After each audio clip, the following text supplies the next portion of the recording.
వెలకమ్మ అమ్మ కొట్టిందా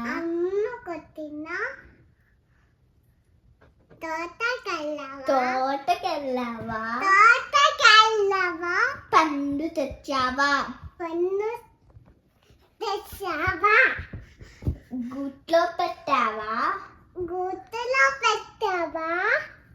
గుట్టున మింగావా